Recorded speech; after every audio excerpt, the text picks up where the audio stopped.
Yo creo que los órganos internacionales, o sea, los organismos multilaterales, los cuerpos policiales extranjeros, siempre han estado pendientes de todo lo que es Venezuela, siempre. Quizás en la época del presidente Chávez, como era mucho más fuerte, Chávez tenía como más poder, siempre Chávez tuvo, fue una figura emblemática, independientemente de que haya sido, pero fue una figura emblemática. Yo creo que había como más respeto hacia esa figura, también el orden constitucional, que siempre se respeta mucho en estos organismos. Y después de la muerte de Chávez, a Maduro no lo ven igual. A Maduro no lo ven como una persona respetable, como una persona que tenga los conocimientos, por decirlo de alguna manera, para manejar un país. Y aparte de eso, son muchos años de un gobierno que se ha ido destruyendo y que ya no le importó nada. Llegó un momento que no le importa ni respeta al Poder Judicial porque no hay división de poderes, que no les importa. Entonces, no les importa sacar 1.500 kilos de cocaína, no les importa. O sea, ya perdieron esa vergüenza y ya la situación es mucho más grave. Te pongo un ejemplo. ¿Cómo es posible que el año pasado decomisaron o detuvieron 30 avionetas cargadas de droga? Es una cosa insólita. Es una invasión lo que había.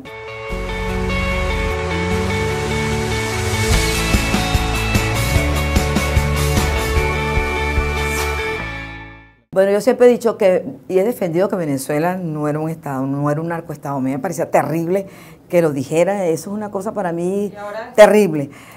Pero mira, toda esta situación que ha pasado, donde un expresidente de un organismo venezolano está involucrado en drogas, que vayan militares a declarar en contra de gobernadores, de ministros, que se decomisen dinero en bancos. Yo pienso que ya Venezuela, si no es un narcoestado, es un estado forajido, o sea, un estado que no respeta las leyes. Eso sí es grave. A mí me parece terrible, terrible, porque llegar a estos niveles, la corrupción por droga, por eso te digo, ya estoy pensando que ya tengo que aceptar que Venezuela va por una vía de un estado forajido, un estado que no se respeta las leyes, que no se respeta los convenios, que no se respeta el derecho humano, nada. Me parece gravísimo, sobre todo por la parte del Poder Judicial. Gravísimo, porque son personas que han estado durante muchos años. Esa ex magistrada, trabajó en PTJ como sumariadora. Luego fue juez. Y la persona que conozco, la otra asistente, fue fiscal del Ministerio Público, fue juez. O sea, es una cosa terrible, de verdad que uno dice que ya llegó la corrupción a altos niveles, demasiado.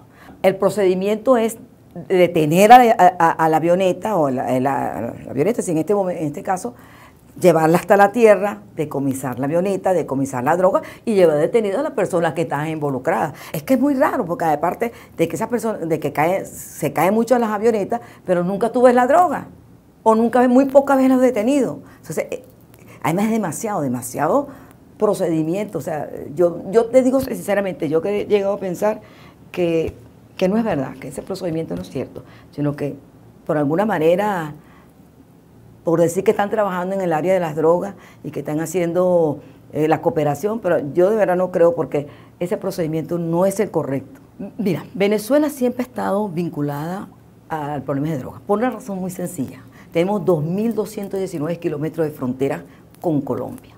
Es imposible que por un momento, por alguna parte, no pase la droga hacia Venezuela. Es imposible. Durante mi tiempo en los tribunales sabíamos que tanto la Guardia Nacional como la PTJ para ese momento sí estaban involucradas en temas de droga, pero no de gravedad como ahora. En el caso de la frontera era que la droga, o sea, la Guardia Nacional permitía pasar la droga y le daban un dinero y la dejaba pasar. Hay dos acontecimientos que para mí son importantes. Uno, el Plan Colombia. Muchos de estos señores se vinieron hacia Venezuela y se quedaron aquí. El segundo es el hecho de que el presidente Chávez tenía muy buenas relaciones con la FARC. Otro tercer lugar es que otra consecuencia es el hecho de que en el año 2005 se le da competencia a todas las Fuerzas Armadas venezolanas. Hasta el momento era la Guardia Nacional y la PTJ. ¿Por qué la Guardia Nacional? Porque la Guardia Nacional cumple funciones policiales. Ellos sí tienen dentro de sus funciones policiales. Al darle la competencia en el 2005, ya no era solamente la Guardia Nacional, ya no era la PTJ como organismo civil o los cuerpos policiales municipales o estatales, sino comienza entonces a involucrarse todas las Fuerzas Armadas en algo que no tenían conocimiento. Nosotros hicimos un cálculo que por Venezuela pasaban unas 300 toneladas de cocaína en ese momento. Ya era una cifra grande. Y eso se fue a medida que sacaron la DEA, ya no hay controles, se involucran todos los organismos, prácticamente los grupos civiles desaparecen, porque vamos a estar claros, hoy en día quien maneja la droga no son los grupos civiles, son las fuerzas, o sea, los cuerpos militares o policiales los que están involucrados directamente en el tráfico. Ya no es que te dan una comisión para dejar pasar la droga, sino que tú financias, tú estás financiando el tráfico de droga. Bueno, se le dice así, pero en realidad desde el año 80 se hablaba del grupo Fénix. El grupo Fénix estaba formado por varios coroneles del ejército, de la Guardia Nacional, más que todo de la Guardia Nacional. Cuando ya empiezan los generales de la Guardia Nacional a involucrarse más en el tema de la droga, acuérdate de que ellos tienen 2 soles, los generales tienen 2 soles, y por eso comenzó a llamársele el cartel de los soles. Los cárteles no existen ya porque esas eran estructuras que fueron desapareciendo. Lo que pasa es que en Venezuela se le ha utilizado ese nombre y se le da ese nombre como cartel de los soles. Mira, yo conocí a un Chávez, ¿verdad?, que sí estaba dispuesto a trabajar en la lucha contra las drogas en los primeros años. Yo pienso, tuvimos muchísimas reuniones. Yo me acuerdo un día que estábamos nosotros, esto es una anécdota, y el presidente Chávez me preguntó, me dijo, ¿tú estás trabajando con la DEA? Y le dije, sí, presidente, estoy trabajando con la DEA. Entonces me dijo, tienes que seguir trabajando con la DEA porque tenemos que apoyar y tenemos que luchar con el tráfico de drogas. En varias oportunidades que conversamos me preguntaba, ¿cómo va el trabajo? Después del 2002, ya ahí terminó toda mi relación con el presidente Chávez, después del presunto golpe. Ya yo no hablé, el presidente Chávez no me llamó nunca más. El presidente Chávez yo muchas veces hacía informes, se los llevaba a la rampa 4 porque él lo necesitaba para algo. O sea, ahí se rompieron la relación y ya mi relación era con un cuarto, un quinto, hasta ahí llegó la relación. Yo no lo volví a ver más nunca. ¿Por qué termina por qué me sacan? ¿Por qué me sustituyen? Porque así dice la Gaceta. Porque yo comencé a hacer informes, empecé a notar lo que estaba sucediendo, informes de inteligencia tanto de los cuerpos extranjeros, enlaces policiales extranjeros, como de las mismas policías que en ese momento trabajaban conmigo. Y nos dimos cuenta que había muchos altos personeros del gobierno involucrados, del partido del presidente Chávez, gobernadores, estaba Maclé metido, Maclé era el gran traficante de ese momento. Estoy hablando del 2003, 2002, 2003. Empiezo a hacer informes. Ya el presidente no me recibía. Entonces yo iba directamente a donde José Vicente Rangel a entregarle los informes, se los entregaba. Y el último, ya que fue bastante fuerte, muy fuerte, porque fue contra el jefe del Comando Antidoga de la Guardia Nacional en ese momento, que era el general Morgado. Fue bien fuerte. Bueno, hasta ahí llegué. Hice mis memorias y cuentas, entregué la CONACYT a Luis Correa, que era mi sustituto. No uno, muchos. Muchísimos. ¿Pueden nombrarlo? Muchísimos. Bueno, no me gustaría nombrarlo, pero sí muchos militares generales estarían presos. Muchos ministros estuvieran presos. Muchos diputados estuvieran presos. Yo creo que sí. Pero no me iban a dejar, porque cuando empecé a tocar, exactamente, y eran unos militares que estaban muy cercanos al presidente Chávez. Muy cercanos y al vicepresidente de la República. Diosdado Cabello no apareció su nombre en ningún informe de inteligencia, jamás. Si está o no vinculado, tiene que haber sido después del 2005 en adelante, pero en realidad nunca. Cuando presidía la CONACYT era un organismo totalmente independiente, de verdad, yo respondía simplemente al presidente Chávez y lo demás, no le hacía caso a los demás, de verdad que sí. Y dentro de mi función era coordinar los cuerpos policiales extranjeros en materia de droga, entonces por eso que yo coordinaba los operativos. La CONACYT era un órgano para diseñar las políticas públicas del Estado venezolano. las estrategias del Estado venezolano en materia de droga. No era un órgano policial.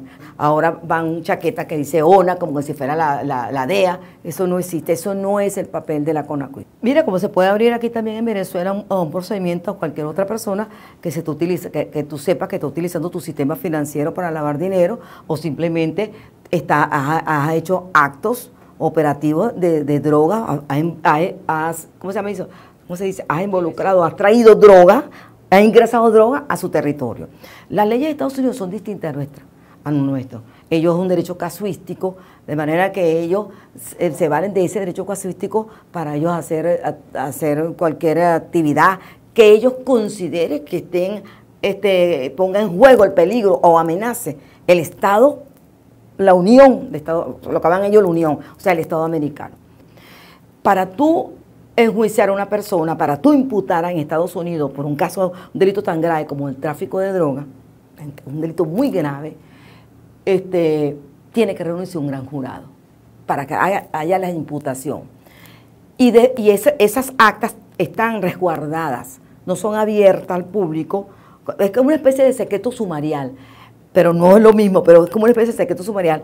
Y hasta que no hay la detención de la persona, es que se hace público el proceso. Por eso escogen el fiscal de Nueva York, porque las leyes en el estado de Nueva York son las mucho más fuertes en materia de drogas. La ley dice que los bienes pasan como te dije, si hay una confiscación, si hay un decomiso, ¿verdad? Ya pasan al Estado venezolano. Pero no se está haciendo eso, no. Casi todas las casas de las lagunitas de traficantes de drogas que han sido decomisadas están en manos de generales o de personas que han estado involucradas en el juicio. Los bienes, los vehículos, no se sabe dónde están. O sea, la idea, y el dinero mucho menos. Ojo, si es que se decomisa el dinero. Los bienes, muchos de los vehículos, las avionetas, están en manos de personas naturales. Lancha, yata, moto, eso de agua, todo ese tipo de casas.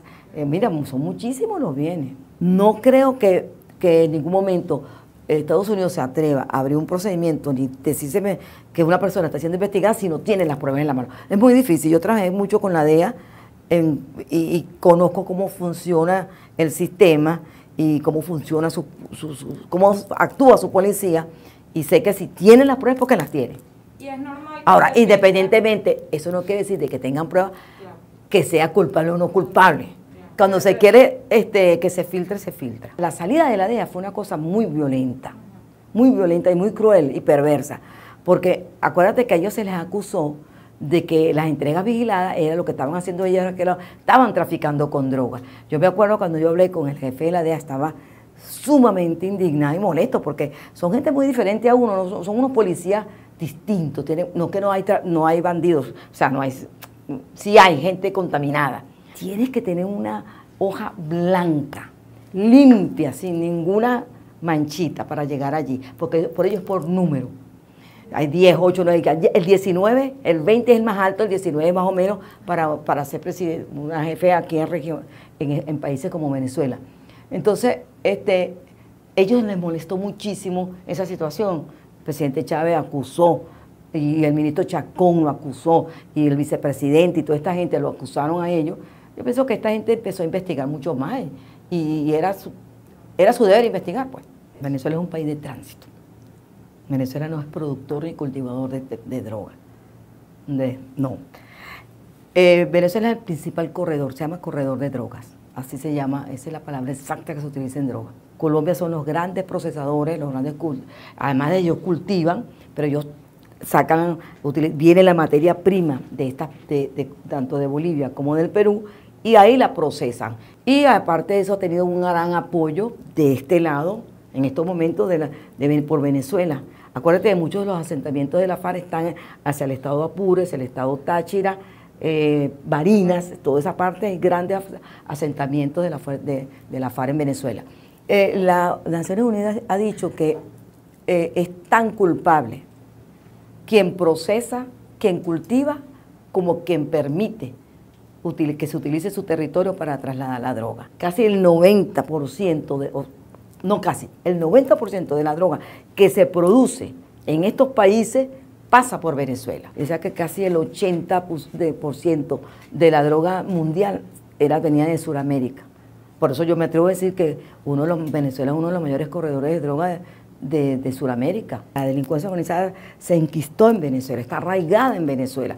Empecemos cuando de arriba, de organismos de altos personeros hacia abajo, estamos metidos en droga, es porque hay una organización. Cuando en un país hay mucho lavado de dinero o legitimación de capitales, es porque hay delincuencia organizada. Ese es el primer síntoma. Son los elementos que te están indicando a ti de que hay un país, hay una estructura o varias estructuras que significan que hay una delincuencia organizada que se ha montado en el país y que no nos hemos dado cuenta, que ya no son las pequeñas bandas de que si el picure, que no, el picure tiene que tener un poder político detrás. Detrás de una delincuencia organizada está el poder político, el poder económico y las policías.